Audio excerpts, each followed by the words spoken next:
चलो भाई अब थोड़ा पढ़ लेते हैं। देखिए मध्यकालीन इतिहास पढ़ रहे हैं और उसमें जो हम अभी वर्तमान समय में पढ़ रहे हैं वो है हमारे पास पवार वंश के शासक। और इधर सुनिएगा आप थोड़ी देर, थोड़ा बोलेंगे नहीं आप लोग। देखिए भाई पवार वंश के जो शासक हम लोगों ने पढ़ा हुआ है, हम लोग अभी मैंने आपको लास्ट में एक डायग्राम बना के बताया था, ध्यान से भी सुनिएगा भाई। हाँ लास्ट में हमने एक डायग्राम बना के पढ़ा था। जो लास्ट पवार राजा हम लोग पढ़ा हुआ था वो हमारा था बलभद्र शाह। कौन था? बलभद्र शाह। बलभद्र शाह। वहाँ कौन कौन थे बलभद्र शाह के दो बेटे? चंद कहाँ से आएगा भूपेश? कल तू शादी बारात में तो नहीं था कहीं? हाँ शादी आज में था, मेरे को लग रहा है। हाँ बलभद्र शाह के दो बेटे कौन कौन थे? मानशाह और मानशाह और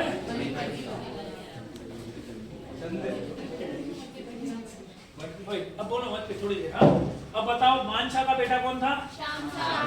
श्याम शाह। श्याम शाह का बेटा दुलोराम शाह। कौन था? दुलो। अब बोलो मत, सुनो इधर, दुलोराम शाह। अब हमने क्या पढ़ा था? हमने आपको पढ़ाया था बलभद्र शाह के बाद बेटा कौन बनेगा राजा? मानशाह। मानशाह के बाद राजा कौन बनेगा? श्याम शाह। मगर ये जो दुलोराम शाह था, कुछ तो बोलते हैं कि ये था ही नहीं, और जो बोलते हैं कि ये था तो बोलते नरगी था। तो ना कुल मिलाकर के एक ठीक ठाक राजा नहीं था। फिर हमने बताया कि श्याम शाह का चचा कौन? महीपति शाह। क्योंकि ये दोनों भाई हैं, तो इस भाई का बेटे का क्या हुआ? चाचा, है ना? तो इसके चचा राजा बनेंगे महीपति शाह। फिर महीपति शाह का बेटा कौन था? अब हमने आपको कैसे याद कराया था सर? जो महीपति शाह था, अब सुनते रहो भाई, है ना? सुनते रहो बस अच्छे तरीके से भाई, समझो चीजों को और याद करो। जो महीपति शाह था, महीपति शाह एक बहुत ज्यादा उम्र में राजा बना हुआ था। तो जब इसकी मृत्यु हुई तो इसका बेटा छोटा था, तो इसका बेटा तो राजा बना पृथ्वीपति शाह, मगर इसकी संरक्षिका थी कर्णावती। कौन थी इसकी संरक्षिका? कर्णावती। और पृथ्वीपति शाह का बेटा कौन था? मेदिनी शाह। मगर मेदिनी शाह को ये लोग इतिहासकार राजा नहीं बनाते, ठीक है? मेदिनी शाह का बेटा कौन था? फतेहपति शाह। और अगला राजा कौन आएगा? फतेहपति शाह। और यही ये राजा सबसे महत्वपूर्ण है, समझ में आया? इससे पहले के सारे राजा और ये चार्ट आपको याद होना चाहिए, ठीक है भाई? चलो अब बिल्कुल पूरा फोकस इधर की ओर, थोड़ा समझते हैं आज बढ़िया वाले राजा के बारे में, जिसका नाम है हमारा मानशाह। जिसका नाम क्या है हमारा? मानशाह, ठीक है भाई? चलिए मानशाह के बारे में हम लोग बात करते हैं आज। 44वां राजा कौन है हमारा? मानशाह। ये बलभद्र कौन से नंबर का राजा था? 45, ये 44, ये 45, ये 46, ये 47 और ये 48, ठीक है भाई? चलिए सुनिएगा। तो 44th रूलर मानशाह, 44वां शासक मानशाह। 44वां शासक मानशाह। 44वां शासक क्या सारे? मानशाह। चलो अब सुनते ही रहो बढ़िया तरीके से, है ना? बहुत अच्छे तरीके से। इसका जो कार्यकाल माना जाता है 1591 से लेकर के 1611 तक। 1591 से 1611 तक ये हमारा मानशाह का कार्यकाल है। इसके समकालीन अगर आपसे पूछा जाएगा तो आप जानते हैं, हमने लास्ट लेक्चर में भी आपको लिखा दिया था। अगर आपसे दिल्ली में पूछा जाएगा तो अकबर और जहांगीर, और अगर हमारे यहाँ पूछा जाएगा कुमाऊं में तो रुद्रचंद और लक्ष्मीचंद, ठीक है भाई? अब और देखो भाई, यहीं से याद करो, आप जैसे याद करना चाहें। मानशाह पढ़ रहे हो तो अब जैसे मैंने ये शब्द बोला ना, जब तक मैं अगला शब्द नहीं बोलता तब तक दिमाग में यही चलना चाहिए, समकालीन समकालीन समकालीन। ऐसा नहीं है कि मास्टर 2 मिनट रुक गया 2 मिनट बात कर लेते वाला, समझ रहे ना? हाँ ऐसा नहीं करना है, समझ गए? देखो अगर हम समकालीन के बारे में बात करते हैं तो ये लिखेंगे नहीं हम, बट आपको याद है कंटेम्परेरी। समकालीन दो लोग थे, मतलब दो चीजें हम हर बार समकालीन के अंतर्गत पढ़ते हैं। एक हम पढ़ते हैं कुमाऊं में, एक हम पढ़ते हैं दिल्ली में। दिल्ली में भी 2 अकबर और उसका बेटा जहांगीर, और कुमाऊं में भी 2 रुद्रचंद और उसके बाद का शासक लक्ष्मीचंद। इसके समकालीन थे। क्लियर है भाई? बढ़ते हैं आगे की ओर। अब थोड़ा सा बात करते हैं इनके बारे में, इनके स्रोतों के बारे में, ठीक है? यहाँ से कहानी प्रारंभ होती है। इतना ही लिखा था ना लास्ट लेक्चर में, हैं? हाँ ठीक है। अब हम बात करते हैं इनके स्रोतों के बारे में, इनके सोर्सेस के बारे में। जो इनका जो सबसे इंपॉर्टेंट स्रोत है, वैसे तो ऐसा कहा जाता है कि इसके 4 अभिलेख भी मिले थे देवप्रयाग के रघुनाथ घाट मंदिर से। इनके स्रोतों में 4 अभिलेख भी हैं। मानशाह से संबंधित 4 अभिलेख मिले हमें। रघुनाथ घाट मंदिर से। कहां से मिले? रघुनाथ घाट मंदिर से। रघुनाथ घाट मंदिर से कितने अभिलेख मिले हमें? 4 अभिलेख भी मिले रघुनाथ घाट के मंदिर से। मगर इन अभिलेखों से हमारा कोई मतलब नहीं है।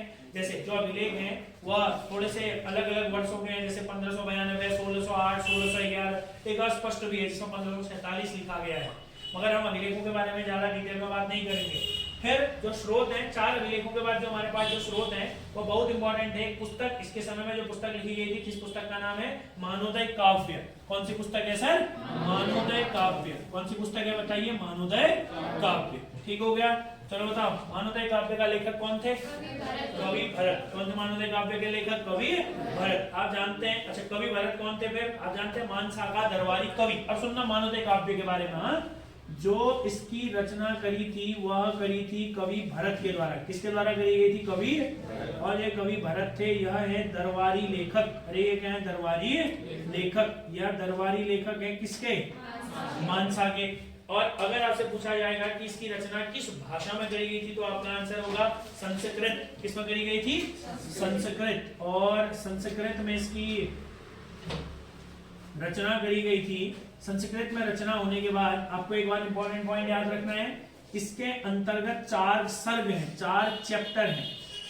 समझ में आ रहा है ना? और इसके अंतर्गत 115 टॉपिक्स हैं। तो अगर पेपर में आएगा कि जो हमारे पास कवि भरत की एक रचना है जिसका नाम क्या है सर?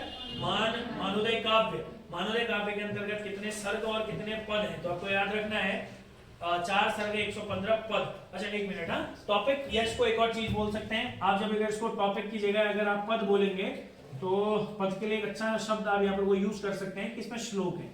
ठीक है ना? बट अगर हाँ उसका जब भी क्या होता है भैया, अगर हम उसका एक्सप्लेनेशन करेंगे तो बन जाता है टॉपिक। बट मेन चीज क्या है? 4 सर्ग और 115 क्या है इसके अंतर्गत? श्लोक है। ये इंपॉर्टेंट है कि इसकी भाषा क्या है? संस्कृत है। ये पेपर में आ चुका है। हाँ, मानोदय काव्य सब जानते हैं कवि भरत के द्वारा लिखी गई है।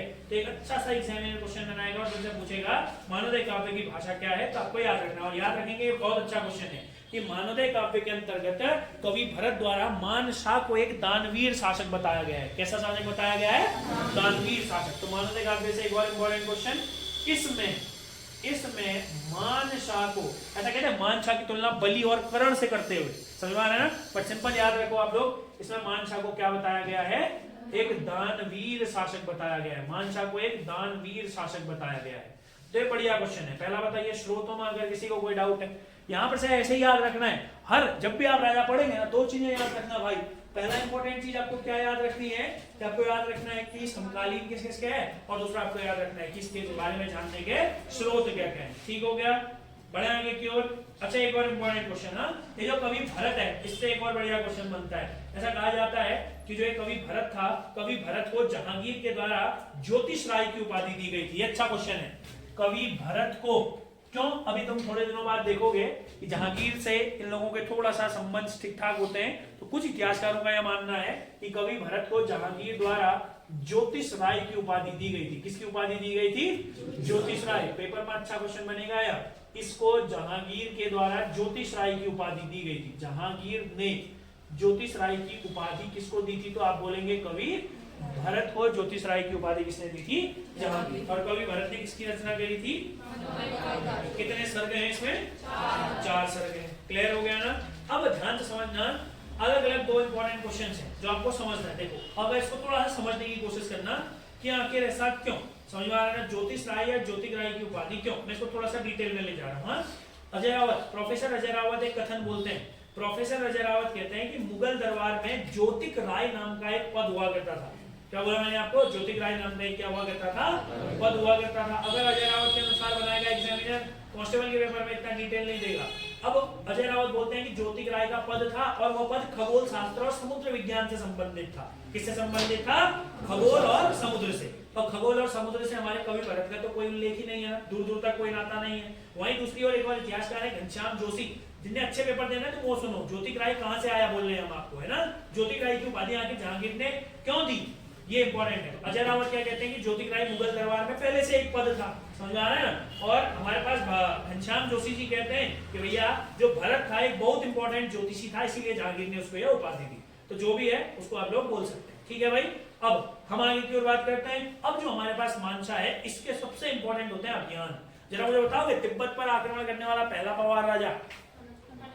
अच्छा, अरे गधो, विजयपाल बता के था, विजय नाम के आगे लगा है, विजयपाल याद रखो, है बताया था नहीं बताया था, ऐसे ही है ना, बल वाला आदमी है, पहली शाह की उपाधि ली तो बलभद्र शाह है। दीदी हम आपको आएंगे गांव से याद करने के लिए, हैं गाली क्यों खाते तुम मेरे हाथ से, या घर से मम्मी पापा को मैं बताऊं, फोन करो उनको कि आप इनके बदले का याद कर दो, वो दिन जाएंगे तुम्हारा पेपर, तो तुम्हारे भाई बहन हैं, तो तुम्हारा मास्टर हैं, मास्टर जाएगा वहां पेपर देने ना, नरगी कहीं के, अबे पढ़ो भाई घर जाके,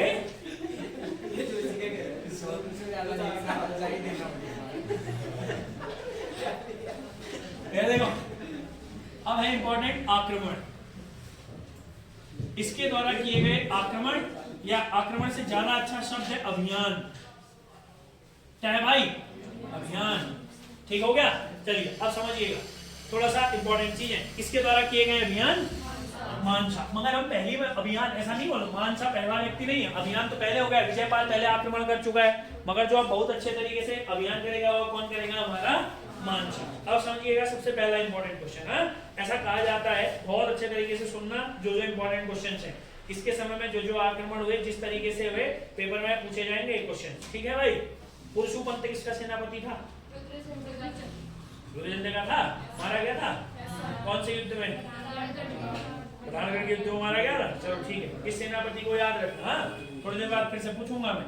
अब समझना आक्रमणों की अगर हम बात करेंगे, इसके समय में 1596 में इस व्यक्ति के द्वारा, हमारे मानसा के द्वारा सबसे जो पहला आक्रमण किया गया था वह तिब्बत पर किया गया था। कहाँ किया गया था, तिब्बत पर आक्रमण किया गया था। कब किया तिब्बत पर आक्रमण, 1596 में। ध्यान से सुनते रहना, अभी बस इंपॉर्टेंट पॉइंट के बारे में हम बात कर रहे हैं। अब दो अलग अलग चीजें, तिब्बत में एक प्रांत पड़ता था दापा प्रांत, कौन सा प्रांत पड़ता था, दापा। अब यहाँ पर अलग अलग नाम आते हैं, कुछ दापा बोलते हैं, कुछ दावा बोलते हैं, कुछ छपरांग बोलते हैं, ठीक हो गया ना। तो सिंपल 1596 में मानसा ने तिब्बत पर आक्रमण किया। अभी सुनते रहना इस आक्रमण में क्या क्या हुआ, कैसा कैसा हुआ, वो भी हम आपको बताएंगे।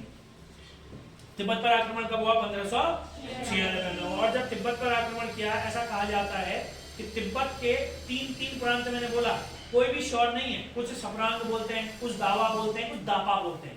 मेनली जो अजरावत बोलते दापा प्रांत पर आक्रमण किया। कौन से प्रांत पर आक्रमण किया, दापा प्रांत पर आक्रमण किया। किसने किया दापा प्रांत पर आक्रमण, मानसा ने आक्रमण किया। और यहाँ का एक शासक हुआ करता था, बोला काकोवा मोर, कौन हुआ करता था, काकोवा मोर। इस दापा प्रांत का शासक कौन था,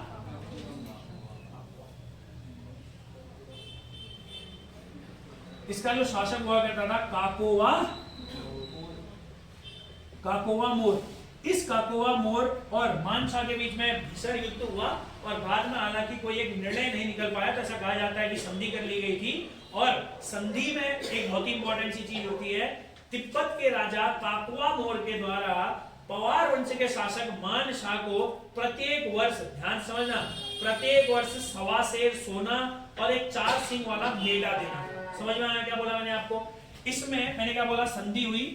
अब एक बात खुद सोचो तुम, संधि हुई, अब क्या है भैया काकोवा मोर इसको सामान दे रहा है, कहीं ना कहीं काकोवा मोर क्या रहा होगा, थोड़ा सा कमजोर रहा होगा। और इस संधि में यह निश्चय किया गया, संधि में यह कहा गया कि भैया काकोवा मोर, याद रखना है, तिब्बत का राजा, आप ऐसे बोल सकते हैं, कहाँ का राजा, तिब्बत का राजा, प्रत्येक वर्ष तिब्बत का राजा, कहां के राजा को, गढ़वाल के राजा को प्रत्येक वर्ष, क्या बोला मैंने आपको, प्रत्येक वर्ष 1.25 सेर सोना, 1.25 सेर क्या सोना और 4 सींग वाला मेढा देगा। कितने सींग वाला मेढा, 4 सींग वाला मेंढा देगा, 4 सींग वाला मेंढा देगा। आया समझ में क्या बोला, कौन देगा, तिब्बत का राजा। किसको देगा, गढ़वाल के राजा को। ये कौन से आक्रमण की कहानी हो गई, हमारे तिब्बत आक्रमण की कहानी हो गई। कहां के आक्रमण की कहानी हो गई, तिब्बत के आक्रमण की कहानी हो गई। अब बढ़ते हैं आगे की ओर। अब उसी के बाद 1597 से लेकर के 1602 के बीच में, कब के बीच में बोला मैंने आपको, 1597 से 1602 के बीच में, इस काल में लक्ष्मी चंद ने गढ़वाल पर 6 आक्रमण किए। इस काल में लक्ष्मी चंद ने गढ़वाल पर कितने आक्रमण किए, 6 आक्रमण किए। सुनते हैं ना, ये थोड़ा सा आपको कॉम्प्लिकेटेड होता है बट इंपॉर्टेंट होता है, ठीक है, पेपर में पूछेगा सवाल आपसे। एक बार इसको देख लीजिए, अगर इतने में किसी को कोई डाउट है तो फिर पूछ सकते हैं भाई। एक तिब्बत आक्रमण में 1-2 पॉइंट और बचते हैं, क्योंकि जब तिब्बत पर आक्रमण किया ना, जब तिब्बत को जीत कर आया मानशाह, तो मानशाह ने वापस आकर के हमारे यहाँ गढ़वाल के अंतर्गत मानपुर नामक शहर बसाया श्रीनगर में। श्रीनगर में कौन सा शहर बसाया? मानपुर नामक शहर। ये जीतने के बाद ये संधि हो गई। मैंने क्या बोला? संधि हुई तो इसका मतलब कौन कमजोर पड़ा थोड़ा सा? काकुआ मोर। क्योंकि काकुआ मोर किसको सामान दे रहा है? मानशाह को। और इसने वापस आके, याद रखना, मानपुर नामक शहर बसाया श्रीनगर के समीप। ये अच्छा क्वेश्चन है, पूछेगा। मानपुर शहर किसने बसाया? मानशाह ने बसाया। एक और इंपॉर्टेंट क्वेश्चन, ऐसा कहते हैं जब तिब्बत पर आक्रमण किया था तो तिब्बत से कई सारे कलश भी लेकर आया था, स्वर्णिम कलश। कैसे कलश लेकर आया था? स्वर्णिम कलश। और तिब्बत से लाए गए स्वर्णिम कलशों को कहां स्थापित किया इसने? मानपुर में स्थापित किया। कहां स्थापित किया? मानपुर में। तिब्बत आक्रमण क्लियर हुआ। मानशाह का तिब्बत अभियान। और मानशाह के तिब्बत अभियान से पहले हमने क्या पढ़ा मानशाह के बारे में? मानशाह का कवि कौन था? भरत। मानवोदय काव्य की रचना करी थी। कोई डाउट है? अरे मानवोदय काव्य हो गया, कवि भरत हो गया, 4 सर्ग हो गया, 115 पद हो गए, और संस्कृत भाषा हो गई, और दानवीर शासक हो गया। समझ में आया? 4 अभिलेख हैं, देवप्रयाग के रघुनाथ घाट मंदिर से मिले। इसके अभियानों के लिए मानशाह जाना जाता है। पहला अभियान इसने तिब्बत पर किया। तिब्बत में अभियान आक्रमण करते समय काकुआ मोर ने कहा, मैं तेरे को प्रत्येक वर्ष 1.25 सेर सोना और 4 सिंह वाला मेंढा दूंगा, तू यहाँ से चले जा। और वहां से कई सारे स्वर्णिम कलश लेकर के आया, और उत्तराखंड अपने क्षेत्र में आकर के श्रीनगर के समीप मानपुर नामक शहर बसाया, और वहां पर गौर कलशों को क्या किया सर? स्थापित किया। अरे कोई डाउट है? और कलशों को स्थापित करने के बाद भैया वो अपने जीवन में आगे बढ़ा। और उसी के बाद ऐसा कहा जाता है, बगल का एक राजा हुआ करता था लक्ष्मीचंद। कौन हुआ करता था सर? लक्ष्मीचंद। ध्यान से समझना, इंपॉर्टेंट है।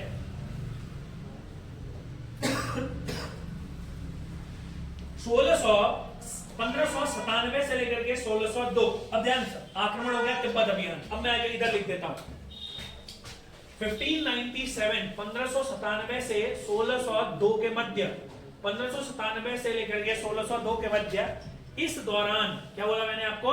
इस दौरान लक्ष्मीचंद के द्वारा गढ़वाल पर कितने आक्रमण करे रे? 6 आक्रमण करे। अब सुनते रहना, एक तो बढ़िया क्वेश्चन था।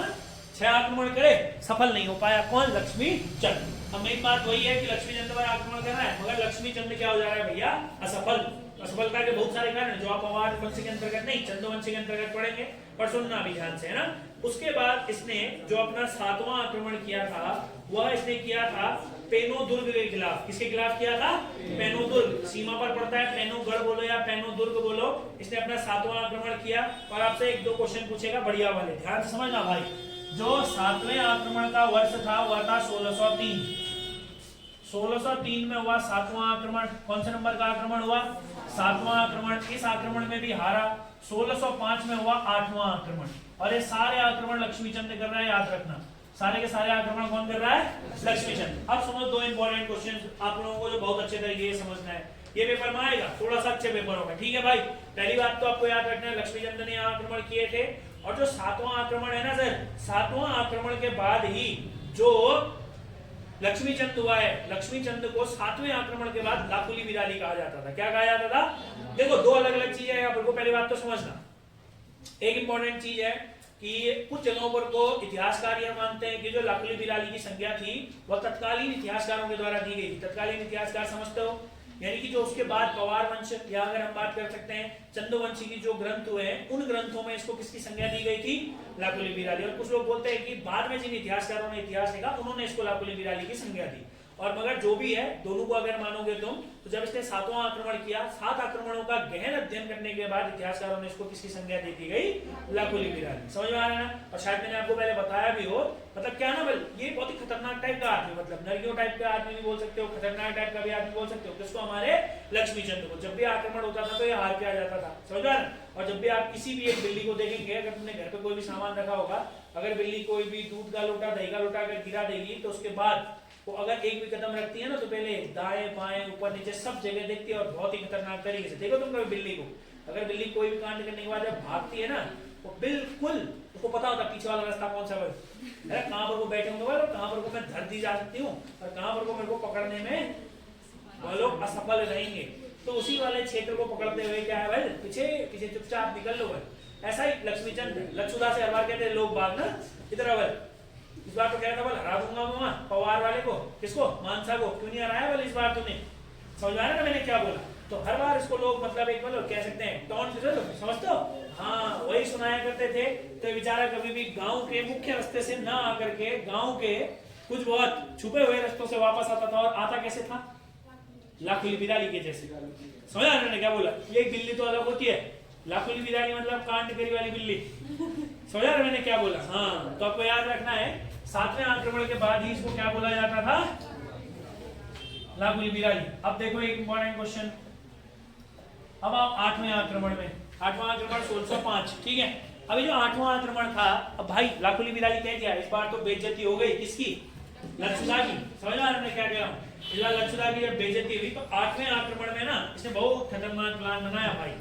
प्लान इसने बनाया था, मतलब प्लान हमें कह सकते पवार राजा ने बनाया। अच्छी बात बताओ, अगर कोई आदमी तुम्हें रोज परेशान करे, है ना, रोज परेशान करे तो एक दिन तुम्हारा गुस्सा फूटेगा, समझ में आ रहा है ना। तो कभी भी अगर तुम किसी आदमी को परेशान कर रहे हो, अगर आदमी शांत है, समझ में आ रहा है, तो ऐसा नहीं समझना है कि मतलब आदमी कुछ नहीं कह रहा है, एक ही दिन फूटता है, खतरनाक वाला होगा, समझ में आ रहा है। इस बात को याद रखना, भूलना मत, समझ में आ रहा है। फिर एक दिन जितनी सारी हरकतें, जितनी सारी चीजें होती है, सब एक ही साथ निकलता है बाहर। तो ये जो आदमी था ना मानसा, मानसा लक्षुदा की हरकतों से परेशान था। लक्षुदा आक्रमण करे और चुपचाप भाग जाए। एक दिन मानसा ने अपने सेनापति खतर सिंह को बोला, चाहे जो हो जाए वाला, आज क्या बोला मानसा ने खतर सिंह को, आज चाहे जो हो जाए लक्ष्मी जंदू को पकड़ना है, बल बचना नहीं चाहिए।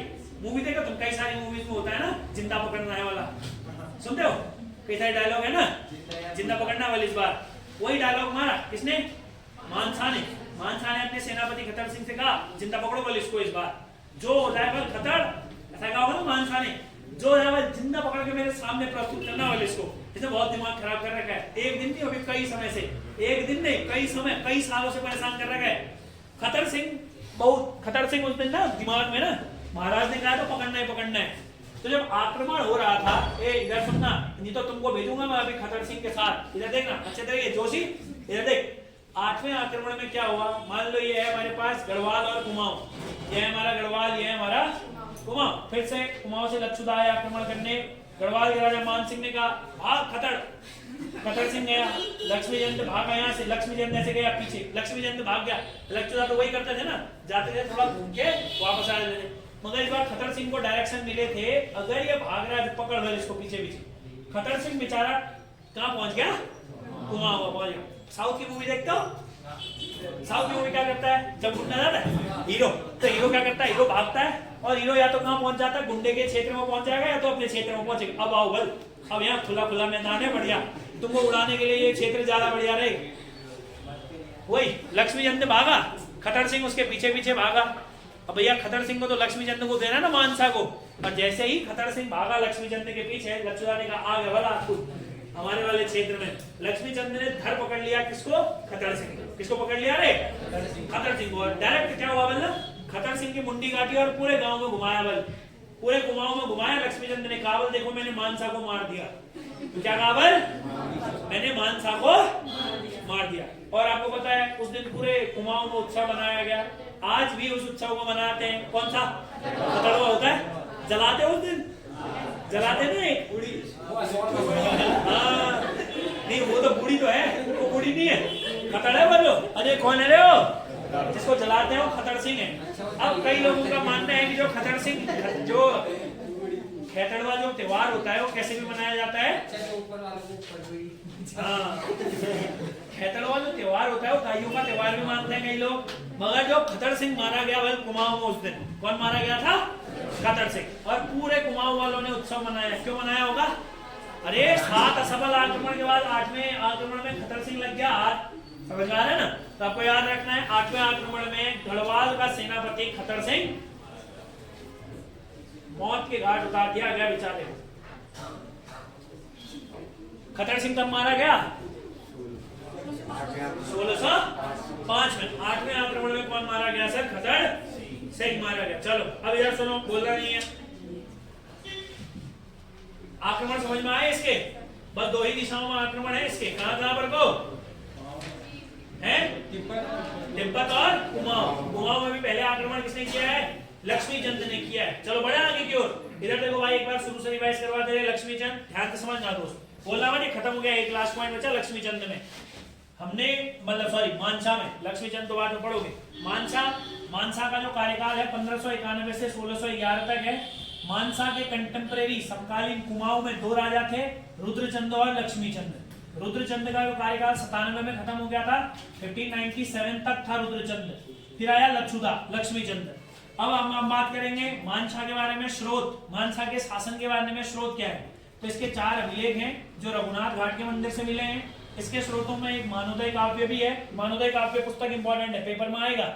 मानोदय काव्य की रचना कवि भरत के द्वारा करी गई है, संस्कृत भाषा में, 4 सर्ग हैं, 115 पद हैं। इसमें मानसा को दानवीर शासक बताया है। अगर पेपर में डिटेल आता है एसआई पटवारी के पेपर में, तुलना किससे करी गई है तो आपको याद रखना है बलि और कर्ण से करी गई है। समझ में आ रहा है ना, अपने समय के बहुत दानवीर आदमी थे, तो आपको याद रखना है बलि और कर्ण से तुलना करते हुए इसको एक दानवीर शासक बताया है। फिर देखो, फिर हमने बात करी मानसा के आक्रमण या अभियानों के बारे में। मानसा के 2 अभियान बहुत इंपॉर्टेंट हैं। मानसा ने 1596 में तिब्बत पर आक्रमण किया। तिब्बत बोले तो दापा प्रांत। अरे कौन सा प्रांत रे? दापा प्रांत। दापा प्रांत का शासक कौन था? काकोआ मोर। कौन था? काकोआ मोर। आगे बढ़ते हैं। इसके बाद संधि हुई तिब्बत के राजा और किसके बीच में? गढ़वाल के राजा के बीच में। और इसने तिब्बत पर आक्रमण करने के बाद कौन सा शहर बसाया? मानपुर शहर बसाया। 1597 से लेकर के 1602 के बीच लक्ष्मी चंद ने गढ़वाल पर कितने आक्रमण किए? 6 आक्रमण किए। 1603 में कौन सा आक्रमण किया? 7वां आक्रमण। मगर आप जानते हैं लक्ष्मी चंद के 7वें आक्रमण में जब वह असफलता हाथ लगी तो उसको इतिहासकारों ने किसकी संज्ञा दी? लाकुली विराली। किसकी संज्ञा दी? लाकुली विराली। 1605 में 8वां आक्रमण। जैसे मान लाकुली विराली का एक अच्छा ऑप्शन होता है बचपन में ना, बचपन में वो बच्चे होते हैं अब किचन में जाते कुछ निकालने के लिए, है ना, कोई भी काम करने के लिए, अगर कोई धप्प से अगर गिर जाए कोई डब्बा आपका कुछ भी गिर गया किचन के अंदर, फिर वो भी लाकुली विराली वही तो चुपचाप मम्मी को पता नहीं चलना चाहिए किचन में भी आया था, है ना, चुपचाप पिछला दरवाजा निकाल के सो जाओ बल, या तो किताब निकाल के बैठ जाओ, आई नहीं थे बल्लम यहाँ, है ना, वही होती है लाकुली विराली। 1605 में 8वां आक्रमण और 8वें आक्रमण में कौन मारा गया?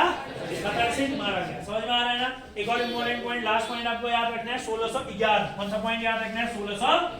1611 में एक बहुत अच्छा क्वेश्चन है भाई, बताओ तो जरा, भारत आने वाला पहला यूरोपीय कौन था और कब आया था?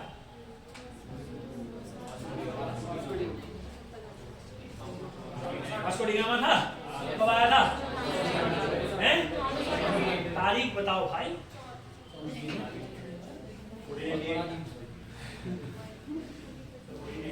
हाँ 1498 में। डेट 17 मई 1498। समझ में आ रहा है ना, याद रखना भाई। 17 मई 1498 वास्को डी गामा पहला व्यक्ति था जो भारत आया। कालीकट बंदरगाह पर जमोरिन के द्वारा उसका स्वागत किया गया। ऐसे ही करके आपसे क्वेश्चन पूछा जाएगा, उत्तराखंड आने वाला प्रथम यूरोपीय, तो आपका आंसर होगा विलियम फिंच। कौन था सर? William Finch. ये अच्छा क्वेश्चन है, बोलो मत 1611 में William Finch was the first European. William Finch was the first European. William Finch first European था, पहला यूरोपियन था जो कहां आया सर? उत्तराखंड आया। और आपको पता है विलियम फिंच तो एक चीज लिखता है, विलियम फिंच अपने ग्रंथ में लिखता है कि भैया गढ़वाल का राजा इतना शेख है कि वह सोने के बर्तनों में खाना खाता है। और यह बात कई हद तक मेरे को क्यों लगती है सही, क्योंकि आपको मैंने क्या बताया था जब इसने तिब्बत पर आक्रमण किया था, क्या लेकर आया था वहां से? हाँ स्वर्ण कलश। समझ में आ रहा है ना। तो पॉसिबली स्वर्ण कलश पर क्या हुआ होगा? खाना खाते देख क्या बोल सकते हैं कि स्वर्ण कलशों का जब प्रयोग करते हुए दिखा होगा किसने? मानसा को स्वर्ण कलशों का प्रयोग करते हुए किसने देखा? विलियम फिंच ने। तो इसने यह टिप्पणी करी कि भैया इतना राजा कितना आदमी वाले किसमें खाना खाता है? सोने के बर्तन। समझ में आ रहा है ना। चलो कोई दिक्कत तो नहीं है। आपको मानसा समझ में आया अच्छे तरीके से? हाँ, मानसा के बारे में जितने पॉइंट लिखे हैं सारे के सारे यहाँ हैं। अब मैंने आपको लास्ट लेक्चर में एक चार्ट बनवाया था और मैंने आपको बताया मानसा के बाद कौन बनेगा अगला शासक? श्यामसा। कौन बनेगा? श्यामसा। और अब हम बात करेंगे श्यामसा के बारे में। श्यामसा भी इंपॉर्टेंट राजा भाई हमारे लिए। चलो बताओ, इतने में कोई डाउट्स हैं तो बता दीजिए, फिर हम श्यामसा के साथ बात करते हैं थोड़ा सा। श्यामसा बहुत इंपॉर्टेंट राजा। अगर आप ऐसे बोलेंगे कि सर सबसे इंपॉर्टेंट राजा, तो आपको मैं बोलूंगा कि कौन सा राजा है? श्यामसा। चलो, श्यामसा से पहले भी क्वेश्चन आ चुके हैं, फिर भी क्वेश्चन आएगा। और दोस्त जब भी आप ये पढ़ोगे ना घर पे, इसका क्रम जरूर पढ़ते रहना, ठीक है ना। मैंने आपको 2-3 बार रिवाइज करवा दिया है, कल आते आते एक बार फिर से पवार वंश के राजाओं का क्रम याद करेंगे हम, जितना क्रम आप लोगों को बताया गया है। इस क्रम को भूलिएगा नहीं भाई, जो इसका सीक्वेंस है ये इंपॉर्टेंट है। फिलहाल के लिए अगला राजा नाम बताएंगे आप अगले राजा का? वेरी गुड, क्या नाम था उसका? शामसा राजा का नाम था। क्या नाम था उस बेचारे का? बेचारा था श्यामदा नहीं रे, श्यामदा ही बोलो भाई, कोई दिक्कत नहीं है। मानदा इससे पहले था, श्यामदा अब आ गया, है ना? हाँ, देखता हूँ तुमको इसमें का खेल, देखो इधर, चलो थोड़ा इधर टकाने वालों का तो श्यामदा ही हुआ नहीं अड्डा। हाँ पता है मेरे को, देखो इधर थोड़ा श्यामसा के बारे में बात करते हैं। कौन से नंबर का राजा? 45वें नंबर का राजा, 1611 से 1630। श्यामसा 45वें नंबर का राजा था, जिसने 1611 से 1630 तक शासन किया गढ़वाल के अंतर्गत। 1611 से 1630। अब श्यामसा के बारे में समझो। इसके समकालीन, पहला इंपॉर्टेंट पॉइंट था, इसके समकालीन वहां जहांगीर और यहाँ तिरमल चंद। समकालीन समझते हो? कंटेम्परेरी। सुनिएगा बहुत ध्यान से। श्यामसा के समकालीन, कुमाऊं में जो इसके समकालीन थे वो कौन थे, और गढ़वाल में कौन था, मतलब दिल्ली में कौन था? दिल्ली के अंतर्गत इसके समकालीन कौन था भाई? जहांगीर। और कुमाऊं के अंतर्गत इसके समकालीन त्रिमल चंद। कौन था इसके समकालीन? त्रिमल चंद। त्रिमल चंद कुमाऊं में, और दिल्ली के अंतर्गत कौन था इसके कंटेम्परेरी? जहांगीर। याद रखना, एक क्वेश्चन आपसे पूछेंगे, बहुत अच्छा क्वेश्चन है, ठीक है ना? देखो भाई, जब आप कुमाऊं पढ़ेंगे तो आप एक राजा पढ़ेंगे देवीचंद। कौन पढ़ेंगे? देवीचंद। बहुत ही खतरनाक नरगी किस्म का राजा था। तो देवीचंद को तो हम कहते हैं कुमाऊं का मोहम्मद बिन तुगलक। क्या कहते हैं? कुमाऊं का मोहम्मद बिन तुगलक। मोहम्मद बिन तुगलक को जानते हैं आप लोग? हाँ, भारत के अंतर्गत मोहम्मद बिन तुगलक को ही क्या कहा जाता है? मोहम्मद बिन तुगलक को क्या कहा जाता है? इनसेन सुल्तान, पागल राजा कहते हैं मोहम्मद बिन तुगलक को। क्यों कहते हैं? पागल था वो? नहीं भाई, इतिहासकार उसे पागल राजा की संज्ञा देते हैं। आपको पता है मोहम्मद बिन तुगलक मध्यकालीन इतिहास के अंतर्गत, मोहम्मद बिन तुगलक मध्यकालीन इतिहास में सबसे स्कॉलर राजाओं में से एक हुआ। समझ में आ रहा है मैंने क्या बोला? जब इब्न बतूता उसके कार्यकाल में भारत आता है, तो इब्न बतूता ने अपने ग्रंथ रहेला में उसकी बहुत सारी विवेचनाएं करी हैं। और आप जानते होंगे कि खुद इब्न बतूता 8 से 12 सालों तक मोहम्मद बिन तुगलक के दरबार में काजी रहा। उसके बाद मोहम्मद बिन तुगलक ने उसको दूध बना करके चाइना भेजा। तो मोहम्मद बिन तुगलक एक बहुत अच्छा राजा था। कई इतिहासकारों के कथन भी हैं भाई, जो मोहम्मद बिन तुगलक था वो विक्रमचंद बनने की चाह में, याद रखना है, मोहम्मद बिन तुगलक बन गया था विक्रमादित्य बनने की चाह में। समझ में आ रहा है ना? ऐसा कथन अभी हम यहाँ पे पढ़ेंगे। कहाँ? भगीरथ पांडे के अनुसार। किसके बारे में? देवीचंद। देवीचंद के बारे में कहा जाता है कि वो क्या बनने जा रहा था? कुमाऊं का विक्रमादित्य बनने जा रहा था, मगर विक्रमादित्य बनने की चाह में वो क्या बन गया? मोहम्मद बिन तुगलक। तो सुनिए, अच्छा मोहम्मद बिन तुगलक, आपको अगर याद हो, बहुत पहले एक बार जब नोटबंदी हुई थी, मेरे को अच्छे तरीके से याद है, नोटबंदी के समय में सबसे इंपॉर्टेंट हेडलाइन यही थी कि मोदी का तुगलकी फरमान, या मोदी सरकार का तुगलकी फरमान। तुगलकी फरमान समझते हैं आप लोग? तो जो तुगलक है ना, इसको बहुत जगह यूज किया जाता है, समझा ना? क्योंकि जो तुगलक था उसने बहुत सारे एक्सपेरिमेंट किए, क्योंकि वह एक पढ़ा लिखा राजा था। उसने एक्सपेरिमेंट किए, उसका एक भी एक्सपेरिमेंट सफल नहीं हुआ, तो इसीलिए उसको इतिहासकारों ने पागल राजा की संज्ञा दी। अब याद रखना, कुमाऊं में भी मोहम्मद बिन तुगलक है, गढ़वाल में भी मोहम्मद बिन तुगलक है। कुमाऊं का मोहम्मद बिन तुगलक होगा देवीचंद। कौन होगा? देवीचंद। और गढ़वाल का मोहम्मद बिन तुगलक होगा श्यामसा। कौन होगा? श्यामसा। श्यामसा को गढ़वाल का मोहम्मद बिन तुगलक की संज्ञा इसलिए दी जाती है क्योंकि एक स्वेच्छाचारी शासक था। जो एक श्यामसा है, यह एक कैसा शासक था? तो आप बोलेंगे यह एक स्वेच्छाचारी शासक था, यानी कि यह बिना किसी सलाह के ही अपना क्या करा करता था? शासन। तो स्वेच्छाचारी शासक होने के लिए इसी को क्या कहा जाता है? गढ़वाल का मोहम्मद बिन तुगलक। अब जैसे जो मोहम्मद बिन तुगलक था वो भी स्वेच्छाचारी था, एक हिसाब से देखा जाए। 5 एक्सपेरिमेंट किए बिना किसी की सलाह पर, अपने मंत्री परिषद के विरोध में जाकर के भी उसने प्रयोग किए अपने शासनकाल में। समझ में आया मैंने क्या बोला? तो इसीलिए गढ़वाल का मोहम्मद बिन तुगलक श्यामसा और कुमाऊं का मोहम्मद बिन तुगलक देवीचंद। ठीक है भाई, दोनों क्वेश्चंस को याद रखिएगा। सबसे इंपॉर्टेंट पहला है इसके अभियान। पहला हम भी इसके अभियान के बारे में बात करते हैं। इसके अभियान थोड़े से ज्यादा इंपॉर्टेंट है, तो बहुत ध्यान से समझिएगा। हाँ, अभियानों के बारे में बात करते हैं। अच्छा, आपको ना जब आप कुछ किताबें पढ़ेंगे तो इसका कार्यकाल 1624 तक ही भी दिखेगा। हाँ, 24 भी ले लीजिए, 30 भी ले लीजिए, कोई दिक्कत नहीं है। अभियान की अगर हम बात करेंगे, जिसने सबसे पहले अभियान किया था वह भी कहाँ अभियान किया था? इसने तिब्बत में। कहाँ अभियान किया था सर? तिब्बत में। ठीक हो गया। ये इससे पहले कनिष्ठ साहित्य पेपर में क्वेश्चन आया था। अब देखो दो अलग अलग चीजें। मानशाह, मानशाह का बेटा कौन? श्यामसा। मानसा ने भी तिब्बत पर आक्रमण किया, मगर मानसा ने तिब्बत के राजा को किसका कर्जदार बनाया? तिब्बत के राजा ने मानसा को क्या देना सुनिश्चित किया? प्रत्येक वर्ष 1.25 सेर सोना और 4 सिंग वाला मेंढा। और मानसा ने वापस आगे कौन सा शहर बसाया? मानपुर। और आप जानते हैं ज्यादातर लोग जब भी आप देखेंगे क्या ना, अपने पिताजी की कॉपी तो सभी लोग करते हैं, समझ आ रहा है क्या? सेम चीज किसने भी करी? हमारे श्यामसा ने भी। मानसा ने आक्रमण किया, अब ध्यान से सुनना, वही सारी चीजें वही बिल्कुल है, बट एक दो चीजें डिफरेंट होंगी, तो याद करने का एक तरीका है और कुछ नहीं है, समझ में आ रहा है ना? ये मेरी अपनी ऑब्जर्वेशन है, तो आप इसको जैसे मैं बता रहा हूँ वैसे याद करिए, ठीक है भाई? सुनिएगा, तो इसने जब पहला अभियान किया हुआ था तिब्बत अभियान। कौन सा अभियान था सर? बोलने के लिए दही जमाया हूं मैं, बोलो भाई, तिब्बत अभियान। तिब्बत अभियान के समय में पहला इंपॉर्टेंट चीज, वहां का जो शासक था अभी भी काकुआ मोर था। कौन था? काकुआ मोर। तिब्बत का शासक कौन था? काकुआ मोर। और प्रांत आपको याद है? दापा प्रांत। कौन सा प्रांत था? दापा प्रांत। और इसने बोला कि जब इसने आक्रमण किया तो ये जीता। इसने बोला कि आप प्रत्येक वर्ष एक चंवर गाय देंगे, है ना? कौन सी गाय देंगे? चंवर गाय। ये अच्छा क्वेश्चन है। 4 सिंग वाला मेंढा और 1.25 सेर सोना किसको देना था? मानसा को। और चंवर गाय प्रत्येक वर्ष किसको देना था? श्यामसा को। क्लियर हो गया ना? और आपको याद रखेंगे, ऐसा कहा जाता है, ये जब कुछ इतिहासकार बोलते हैं जब इसने वहां आक्रमण किया तो इसने वहां काकुआ मोर के महल के साथ एक पूरा गांव भी जला दिया था। किसने? श्यामसा ने। मगर जब ये वो ऑथेंटिक नहीं है तो छोड़िएगा। और जब तिब्बत अभियान के बाद ये वापस आया तो इसने श्याम शाही बाग की स्थापना करी। किसकी स्थापना करी? श्याम शाही बाग। ये कनिष्ठ के पेपर में आया था क्वेश्चन। हाँ, इजी क्वेश्चन है भाई साहब। मैं बताऊं, अगर 1 लाख बच्चों ने कनिष्ठ का पेपर दिया होगा, मतलब ऑन एन एवरेज लगा लो, तो मैं बता रहा हूं तुम्हें 99,000 बच्चों ने क्वेश्चन सही किया होगा।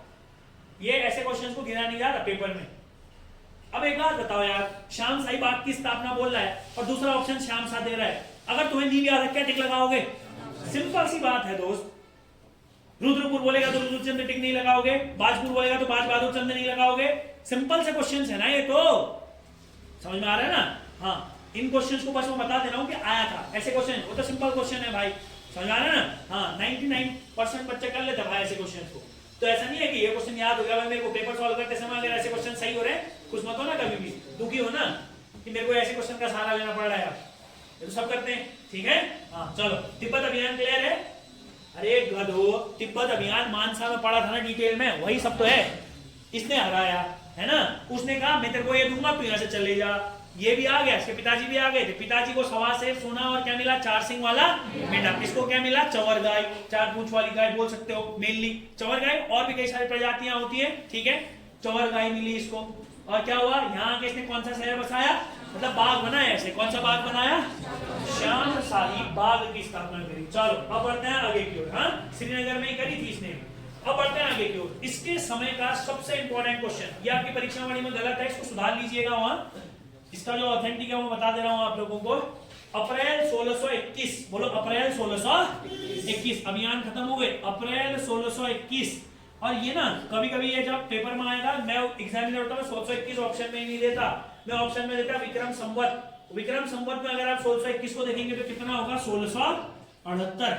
विक्रमी संवत 1678, विक्रम संवत 1678, विक्रम संवत 1678, विक्रम संवत 1678 या बोलो अप्रैल 1621 में श्यामसा ने जहांगीर से भेंट करी। श्यामसा ने किससे भेंट करी थी? जहांगीर। पेपर में आ चुका है क्वेश्चन, डेट आई थी, ये डेट इंपॉर्टेंट है। हाँ, अगर ऐसी डेट आप कर पा रहे हैं तो आप खुश जरूर हो सकते हैं। श्यामसा ने किससे मुलाकात करी? वेरी गुड, श्यामसा ने जहांगीर से मुलाकात करी सर। श्यामसा ने किससे मुलाकात करी? जहांगीर से मुलाकात करी। अब एक दो इंपॉर्टेंट क्वेश्चन जो आपके व्यवहार में आ सकते हैं। कहां मुलाकात करी? तो इसमें 2 जगह मिलती हैं, आगरा और हरिद्वार।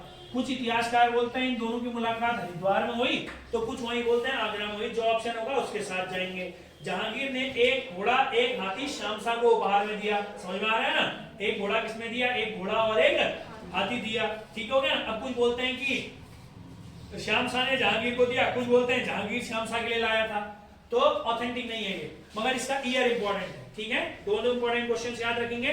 1621 विक्रमी संवत 1678, ऐड 57 इन दिस, 57 ऐड करेंगे तो आपको आपका आंसर मिल जाएगा। आगरा या हरिद्वार दोनों ऑथेंटिक हैं। क्लियर है? जो ऑप्शन में, दोनों ऑप्शन में नहीं देगा, दोनों ऑप्शन में देगा तो क्वेश्चन डिलीट हो जाएगा। ठीक है? जब भी हो इन्हीं दोनों में से एक को टिक लगाइएगा। और एक बहुत अच्छा क्वेश्चन है, ध्यान से समझना, इतिहासकार तो यही लिखते हैं कि जहांगीर लाया था, मगर ये गलत है। समझ में आ रहा है ना? ले गया कौन होगा? श्याम शाह। इस बात को समझना, श्याम शाह ने जहांगीर को एक हाथी और एक घोड़ा क्या दिया? उपहार में दिया। समझ में आया? और दूसरा इंपॉर्टेंट क्वेश्चन, इन दोनों की मुलाकात का जो उल्लेख है वो जहांगीरनामा में है। कहां है रे? जहांगीरनामा में। और मैं एग्जामिनर होता मैं ये पूछता कि भाई बताइए जहांगीरनामा में जहांगीर के लिए प्रयोग किया गया शब्द, तो आपको याद रखना है जहांगीरनामा में श्याम शाह को जमींदार श्याम सिंह कहा है। क्या कहा है रे? जमींदार श्याम सिंह। क्लियर हो गया ना? हाँ, तो ये अच्छा क्वेश्चन बनेगा अच्छे पेपरों के लिए, दिमाग में रखना भाई। आगरा और हरिद्वार, एक घोड़ा एक हाथी, दिमाग में रखेंगे, ये अच्छा क्वेश्चन। इस मुलाकात का उल्लेख कहां है? जहांगीरनामा। किसने लिखी जहांगीरनामा? अच्छा, जहांगीर नहीं लिखी है, हैं? पक्का? इनायत खान ने क्या लिखी है? चलिए, जहांगीरनामा। और आपको याद रखना है जहांगीरनामा में ही, सुनना, जहांगीरनामा में ही किसका उल्लेख है सर? इन दोनों की मुलाकात का उल्लेख है। जहांगीरनामा में श्याम शाह को क्या कहा है रे? जमींदार श्याम सिंह। बोलो बोलो बोलो बोलो, जमींदार श्याम सिंह। जमींदार श्याम सिंह किसको कहा है?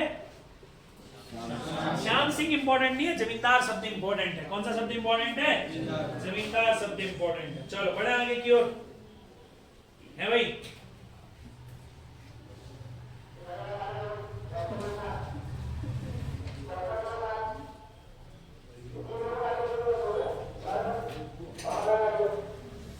चलो एक और इंपॉर्टेंट पॉइंट करते हैं इसके समय का, ठीक है?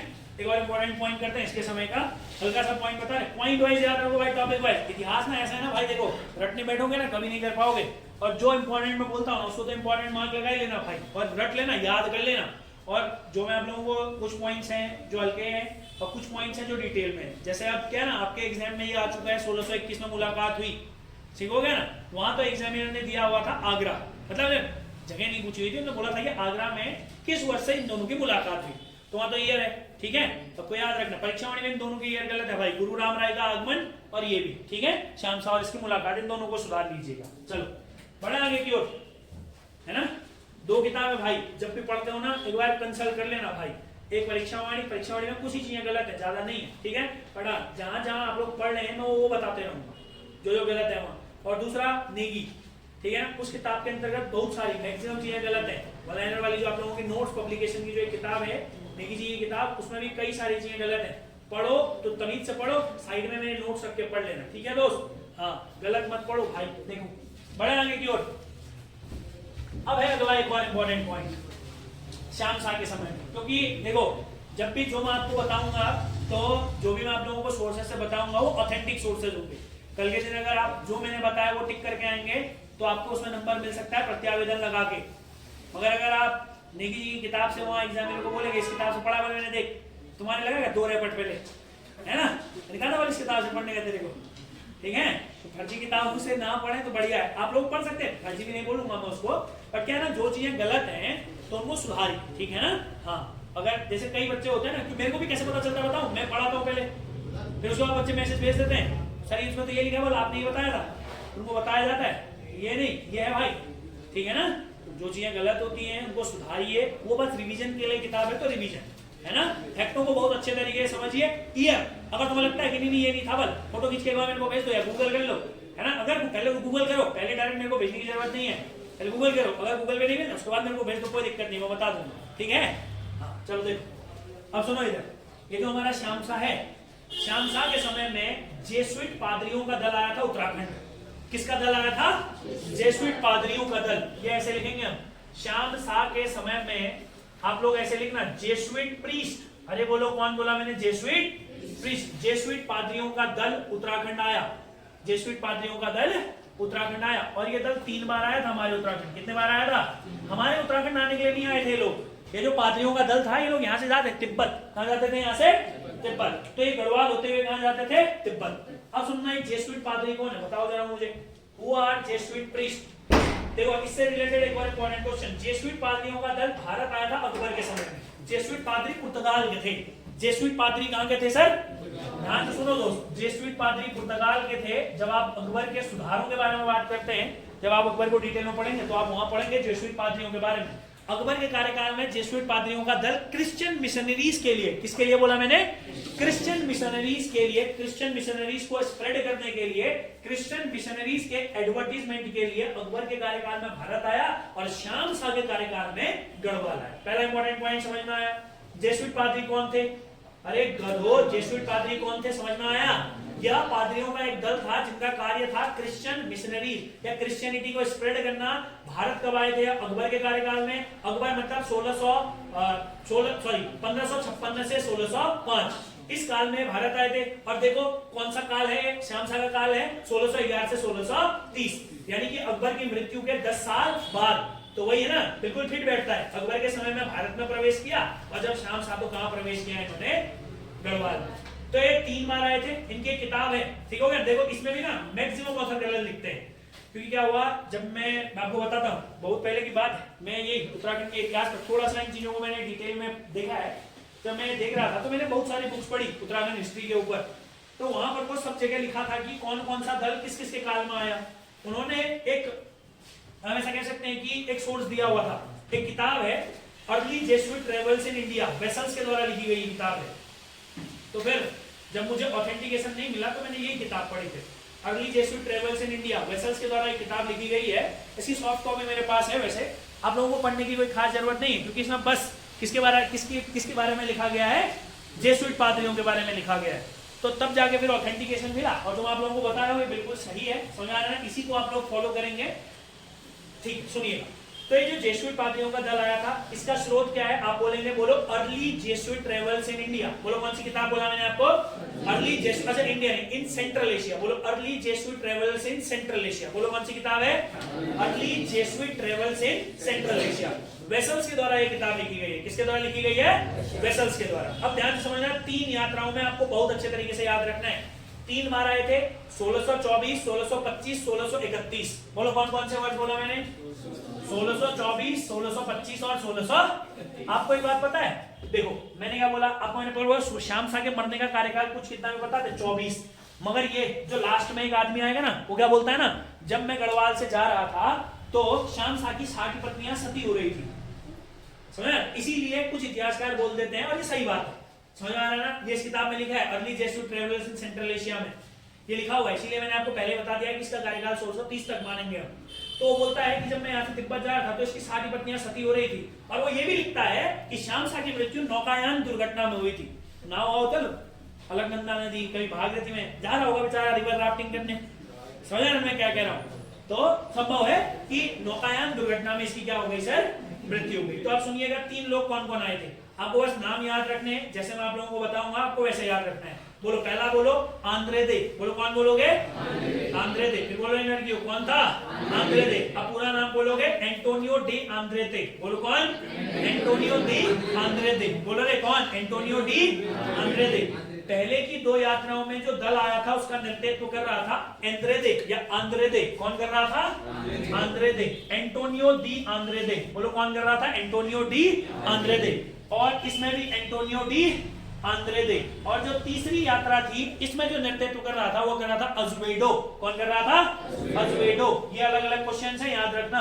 पहले के 2 यात्राओं में जेसुइट पादरियों के दल का नेतृत्व कौन कर रहा था?